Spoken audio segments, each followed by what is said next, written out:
நிறைவற்று மறைவற்ற மிகுந்த நல் குடும்பங்களாய் ஜெபம் செய்து செழித்திடும் சீர்மிகு குடும்பங்களாய் ஜெபம் செய்து செழித்திடும் சீர்மிகு குடும்பங்களாய் எங்கள் குடும்பங்கள் வாழ்ந்திட வளர்ந்திட அருள் செய்யும் திரு குடும்பம் எங்கள் குடும்பங்கள் வாழ்ந்திட வளர்ந்திட அருள் செய்யும் திரு குடும்பம் தெய்வீகம் கமழ்ந்திடும் திரு குடும்பம் எங்கள் பாதுகாவலானது தினம் தினம் அதன் புகழ் பாடுவோம் நன்றி கூறி நாளும் வாழ்த்துவோம். 2 அல்லது 3 பேர் என் பெயரின் பொருட்டு எங்கே ஒன்றாக கூடியிருக்கின்றார்களோ அங்கே அவர்களிடையே நான் இருக்கிறேன் என உறுதியாக உங்களுக்கு சொல்கிறேன். மத்தேயு அதிகாரம் 18 இறைவார்த்தை 20. ஒன்றாக ஜெபியுங்கள் மற்றும் ஒன்றாக இருங்கள் என்று ஆண்டவர் கூறுகிறார். ஒன்றாக சேர்ந்து ஜெபிக்கும் குடும்பங்கள் நிறைவான ஆசீர்வாதங்களை பெறுகின்றனர். ஆவியால் நிரப்பப்பட்ட விசுவாசிகள் ஒன்றிணைந்து தங்கள் கோரிக்கைகளை ஒன்றாக கேட்கும்போது அதில் பெரும் சக்தி உள்ளது. ஒருவருக்கொருவர் சுமைகளை பகிர்ந்து கொள்ளும்போது அந்த ஜெபங்கள் நிறைவேறும்போது அந்த மகிழ்ச்சி பன்மடங்காக பெருகும். கடவுளில் நாம் பெருகிய மகிழ்ச்சி கடவுளுக்கு பன்மடங்கு மகிமையை ஏற்படுத்துகிறது. ஏனென்றால் நாம் அவரில் மிகவும் திருப்தி அடையும் போது கடவுள் நம்மில் மிகவும் மகிமைப்படுகிறார். ஒன்றாக ஜெபிப்பது மற்றவர்களை உள்ளடக்கியது. இதில் கடவுள் பதிலளிக்கும் போது அவருக்கு அதிக மகிமையை கொண்டு வருகிறது. கடவுள் முன்னிலையில் புரளி இருக்க முடியாது. ஒவ்வொரு விசுவாசியும் மனப்பூர்வமாக உண்மையான இதயபூர்வமான மன்றாட்டை வழங்க வேண்டும். ஒரு சக விசுவாசியை தெரிந்து கொள்ள அவருக்காக ஜெபிக்க சிறந்த வழிகளில் ஒன்றுதான் சேர்ந்து ஜெபிப்பது. இயேசுவை மேலும் அறிந்து கொள்ள நம் ஒவ்வொருவருக்கும் மீட்பராகிய இயேசுவுடன் வெவ்வேறு அனுபவங்கள் மற்றும் சந்திப்புகள் உள்ளன. இறைவனின் மற்ற அம்சங்களை பற்றி கேட்க அறிவதற்கான சிறந்த வழிகளில் ஒன்றும் சேர்ந்து ஜெபிப்பதாம். அன்பான அன்பர்களே, ஜெபத்தின் முழு அம்சமும் ஆசீர்வாதத்தை தேடுவது அல்ல, ஆசீர்வதிப்பவரை அறிவதும் பெறுவதும் ஆகும். நாம் தூங்கச் செல்லும் முன் இந்த நல்ல நாளை நமக்கு தந்து பல அருட்கொடைகளை வழங்கிய இறைவனுக்கு நன்றி செலுத்துவோம். இன்று நாம் செய்ய தவறிய நம் கடமைகளை இறைவனிடம் சொல்லி மன்னிப்பு வேண்டுவோம். மேலும் நாம் ஏதாவது நன்மை செய்திருந்தால் அவற்றை நம் அன்பின் காணிக்கையாக இறைவனுக்கு ஒப்பு கொடுப்போம். வாருங்கள், நம் இணைந்து குடும்ப ஜெபம் ஜெபிப்போம். தந்தை, மகன், தூய ஆவியின் பெயராலே ஆமென். அன்பின் ஆவியே, இன்று நாங்கள் ஜெபிக்க இருக்கும் குடும்ப ஜெபத்தில் பக்தியுடனும் விசுவாசத்துடனும் பங்கு கொள்ள உமது பிரசன்னத்தாலும் வரங்களாலும் எங்கள் அனைவரையும் நிரப்பியருளும். ஆமேன். அன்பான இறைமக்களே, இன்று கிறிஸ்துவ குடும்பத்தின் வாழ்க்கை நெறி பற்றி நம் கடவுளாகிய ஆண்டவர் திருத்தூதர் பவுல் வழியாக நமக்கு கூறும் இறை வார்த்தையை இப்போது கேட்டு தியானிப்போம். ரோமையருக்கு எழுதிய திருமுகத்திலிருந்து வாசகம்.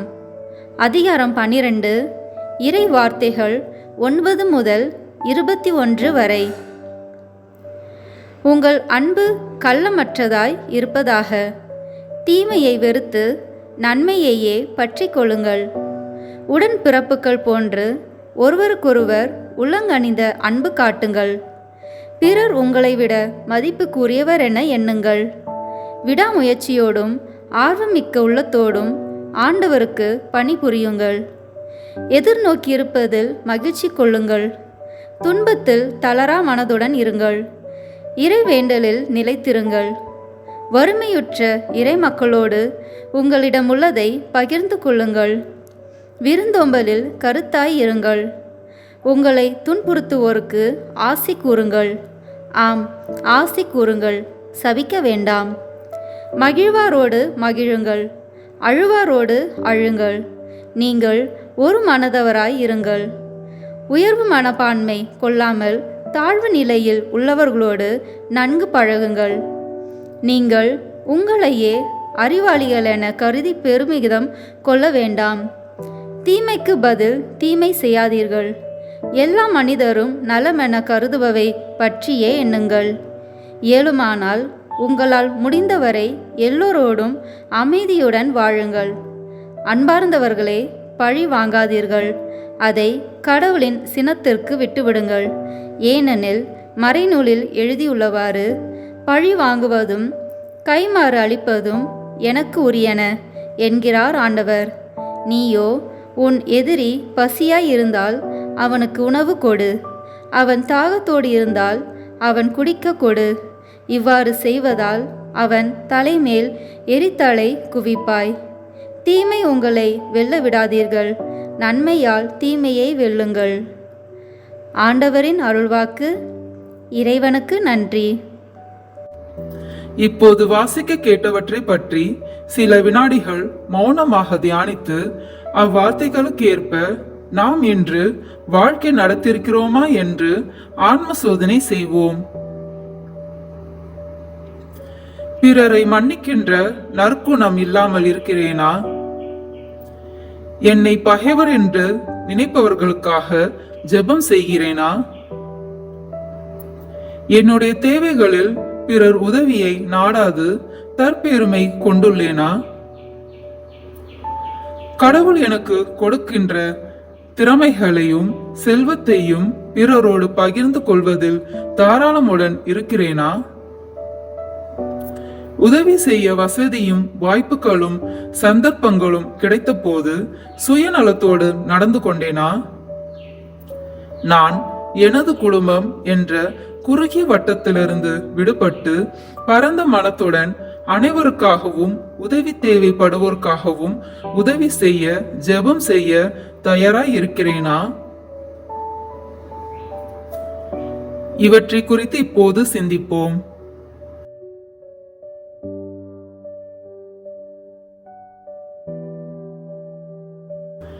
ஆன்ம சோதனை செய்த நாம் நமது குற்றங்களுக்காக மனம் கசிந்து மன்னிப்பு கேட்போம். என் இறைவா, நன்மை நிறைந்தவர் நீர், அனைத்துக்கும் மேலாக அன்பு கூறியவரும் நீரே. என் பாவங்களால் உம்மை மனநோக செய்துவிட்டேன். ஆகவே நான் குற்றங்கள் பல செய்தேன் எனவும் நன்மைகள் பல செய்ய தவறினேன் எனவும் மனம் நொந்து வருந்துகிறேன். உமது அருள் துணையால் நான் மனம் திரும்பி இனிமேல் பாவம் செய்வதில்லை என்றும் பாவத்துக்கு ஏதுவான சூழ்நிலைகளை விட்டு விலகுவேன் என்றும் உறுதி கொடுக்கிறேன். எங்கள் மீட்பராம் இயேசு கிறிஸ்துவின் பாடுகளின் பயனாக இறைவா என் மேல் இரக்கமாயிரும். உண்மையாய் மனம் திரும்புகிறவர்களுக்கு மன்னிப்பு அளிக்கும் அன்பின் ஆண்டவரே, என் பாவங்களை உணர்ந்து உண்மையாய் மனம் திரும்பி உமது அன்புக்கு கட்டுப்பட்டு வாழ கிருபை தாரும். ஆமென். எல்லாம் வல்ல இறைவன் நம் மீது இரக்கம் வைத்து நம்முடைய பாவங்களை மன்னித்து நம்மை நித்திய வாழ்வுக்கு அழைத்து செல்வாராக. ஆமேன். இப்போது நம் குடும்பங்களை ஆண்டவர் திருமுன் ஒப்பு கொடுப்போம்.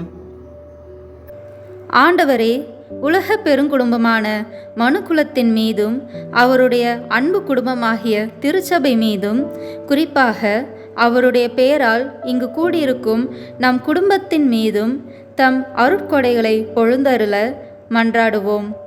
இக்குடும்பத்தின் உறுப்பினர் எல்லோரும் ஒருவருக்கொருவர் அன்பிலும் தேவ அருளிலும் நிலைத்திருக்க வேண்டுமென்று உம்மை மன்றாடுகிறோம். ஆண்டவரே, எங்கள் மன்றாட்டை கேட்டருளும். பகையாலும் விரோதத்தாலும் பிரிந்து வாழும் குடும்பங்களை எல்லாம் உமது திருக்குடும்பத்தின் ஒற்றுமைக்கும் அன்பு வாழ்வுக்கும் அழைத்து கூட்டிச் சேர்க்க வேண்டுமென்று உம்மை மன்றாடுகிறோம். ஆண்டவரே, எங்கள் மன்றாட்டை கேட்டருளும். இக்குடும்பத்தின் மக்கள் எல்லாம் உமக்கும் மனிதருக்கும் உகந்தவர்களாகி ஞானத்திலும் வயதிலும் அருளிலும் வளர்ந்தோங்க வேண்டுமென்று உம்மை மன்றாடுகிறோம். ஆண்டவரே, எங்கள் மன்றாட்டை கேட்டருளும். இக்குடும்பத்தின் வியாதி துன்ப வருத்தங்களில் நீரை துணையாக நின்று உமது வலது கரத்தால் பெசாசின் சக்திகளை விரட்டி ஓட்டி தயை புரியுமாறு உம்மை மன்றாடுகிறோம். ஆண்டவரே, எங்கள் மன்றாட்டை கேட்டருளும்.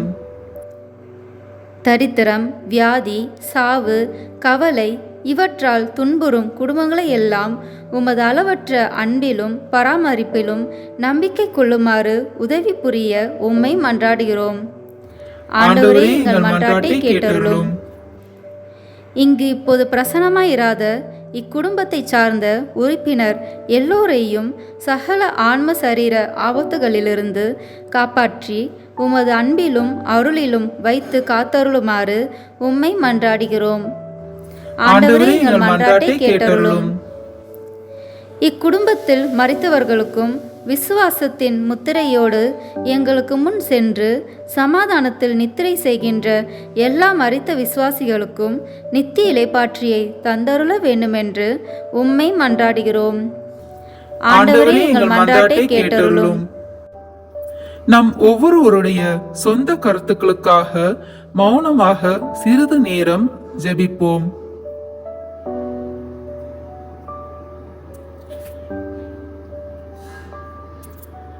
ஜெபிப்போமாக. எல்லாம் வல்ல சர்வேஸ்வரா, உமது திருமகன் இயேசு கிறிஸ்து மரியாமாளுக்கும் சூசேப்பருக்கும் பணிந்திருந்து குடும்ப வாழ்வை சொல்லறியா புண்ணியங்களால் அர்ச்சிக்க வேண்டுமென்று திருவுளமானீர்.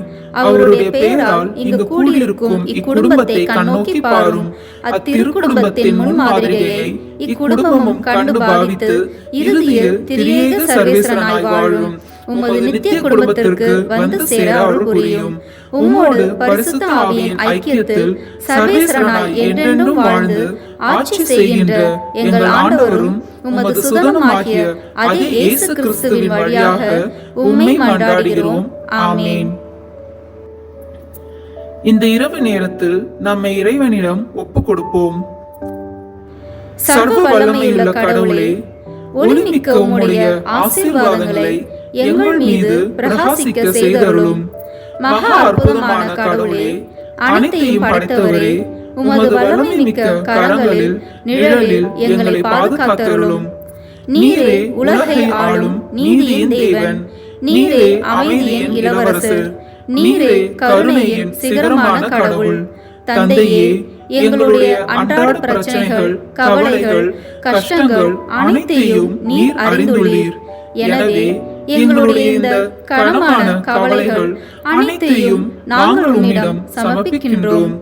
எங்கள் வாழ்வின் சூழ்நிலைகளை நாங்கள் உமது காலடியில் அர்ப்பணிக்கின்றோம். உமது அன்பு எங்கள் வாழ்க்கையில் எதையும் மாற்றும் வல்லமை பெற்றது என்பதற்கு நன்றி கூறுகிறோம். நாங்கள் இந்த புதிய நாளின் அமைதியையும் புதுப்பிக்கப்பட்ட பலத்தையும் எங்கள் நம்பிக்கையையும் உம்மிடத்தில் ஒப்படைக்கின்றோம். அன்புள்ள ஆண்டவரே, நாங்கள் உறங்குவதற்காக படுக்கும்போது எங்கள் உடலின் பதற்றத்தை தணித்தருளும். எங்கள் மனதின் அமைதியின்மையை அமைதிப்படுத்தும். கவலை அடைய செய்யும். எண்ணங்களை தவிர்க்க செய்யும். நாங்கள் நன்கு ஓய்வெடுக்க எங்களுக்கு உதவி புரியும். நாங்கள் உறங்கும்போது உமது ஆவியானவர் எங்கள் மனதுடனும் இதயத்துடனும் பேசட்டும்.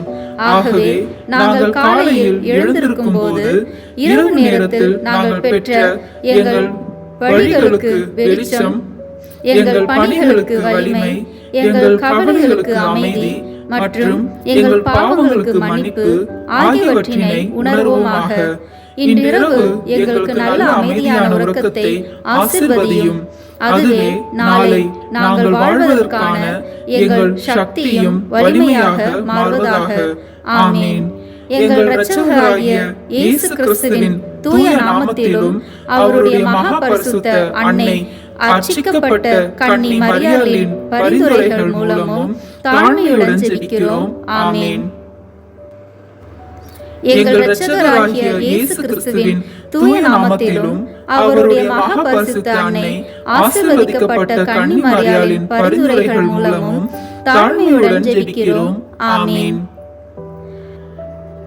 நம் திருத்தந்தையின் கருத்துக்களுக்காகவும் நம் குடும்ப கருத்துக்களுக்காகவும் நம் நாட்டு வளர்ச்சிக்காகவும் ஒப்பு கொடுப்போம். விண்ணுலகில் இருக்கிற எங்கள் தந்தையே, உமது பெயர் தூயது என போற்ற பெறுக. உமது ஆட்சி வருக. உமது திருவுளம் விண்ணுலகில் நிறைவேறுவது போல மண்ணுலகிலும் நிறைவேறுக. எங்கள் அன்றாட உணவை இன்று எங்களுக்கு தாரும். எங்களுக்கு எதிராக குற்றம் செய்வோரை நாங்கள் மன்னிப்பது போல எங்கள் குற்றங்களை மன்னியும். எங்களை சோதனைக்கு உட்படுத்தாதேயும், தீமையிலிருந்து எங்களை விடுவித்தருளும். ஆமென். அன்னையின் பரிந்துரையை வேண்டி, அருள் நிறைந்த மரியே வாழ்க, ஆண்டவர் உம்முடனே, பெண்களுக்குள் ஆசி பெற்றவர் நீரே. உம்முடைய திருவயிற்றின் கனியாகிய இயேசுவும் ஆசி பெற்றவரே. புனித மரியே, இறைவனின் தாயே, பாவிகளாய் இருக்கிற எங்களுக்காக இப்பொழுதும் எங்கள் இறப்பின் வேளையிலும் வேண்டிக் கொள்ளும். ஆமென். தந்தைக்கும் மகனுக்கும் தூய ஆவியாருக்கும் மாட்சி உண்டாகுக. தொடக்கத்தில் இருந்தது போல இப்பொழுதும் எப்பொழுதும் என்றென்றும் இருப்பதாக. ஆமென். இந்த வீடியோ உங்களுக்கு பிடிச்சிருக்குன்னா லைக், ஷேர், கமெண்ட் பண்ணுங்க. மறக்காம சப்ஸ்கிரைப் பட்டன் பிரஸ் பண்ணுங்க. தேங்க்யூ.